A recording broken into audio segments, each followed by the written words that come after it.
J'ai commencé mon parcours dans la restauration en Israël, à Tel Aviv, en tant que cuisinier.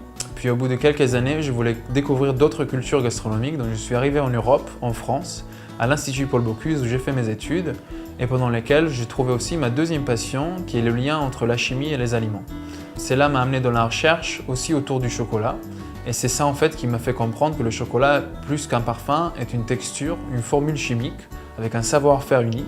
Avec cette recherche-là, j'ai compris qu'on peut aussi associer ces textures-là à d'autres produits de qualité, dont les fruits à coque, les graines, etc. Le travail de recherche et développement a duré plus de 3 ans, avec différents produits, différentes formules, différents types de sucre, etc.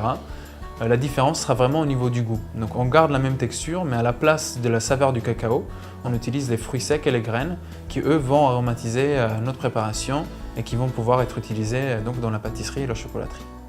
Nous travaillons avec les huileries haut de gamme locales, ici en France. Et en fait, nous, on récupère les fruits et les graines déshuilés, qui s'appellent aussi tourteaux.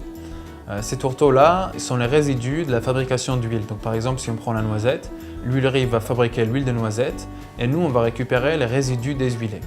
À la place de cette huile qui a été extraite, on incorpore le beurre de cacao, qui est donc la matière grasse de la fève de cacao, qui lui va donner la texture et toutes les qualités du chocolat au niveau du travail.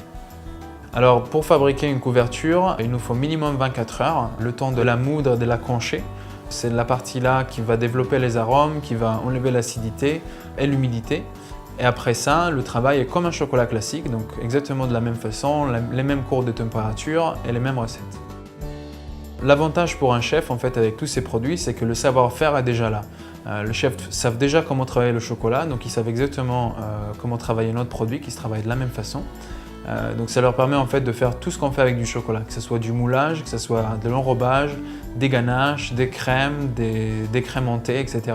Toutes les possibilités du chocolat s'ouvrent avec de nouveaux parfums.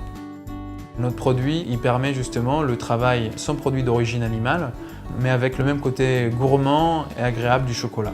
Ça veut dire qu'aujourd'hui, les gens qui sont allergiques au lactose ou qui pratiquent un régime vegan ne peuvent pas consommer du chocolat au lait ou du chocolat blanc. Et justement, ces produits-là peuvent donner une alternative tout en gardant cette même gourmandise qui offre ce type de chocolat. Alors aujourd'hui, nous proposons 3 parfums qui seront en format palette, donc en vrac, pour le travail justement des professionnels, qui sont la noisette, la noix de coco et le sésame. Et en plus de ça, nous offrons le premier service sur mesure dans le monde pour fabriquer sa propre couverture signature. Ça veut dire qu'aujourd'hui, il y a des chefs qui nous appellent pour travailler autour de leurs produits coup de cœur. Et nous, on leur fabrique leur propre couverture au parfum inédit qu'eux, ils ont choisi et qu'on a élaboré ensemble. Aujourd'hui, on travaille par exemple avec Mathieu Vianney, La Mer Brasier, 2 étoiles Michelin à Lyon. On travaille aussi avec Pascal Barbeau de l'Astrance, 3 étoiles Michelin à Paris. Mais aussi des grands pâtissiers comme le Shangri-La ou le Café Pouchkine qui sont à Paris.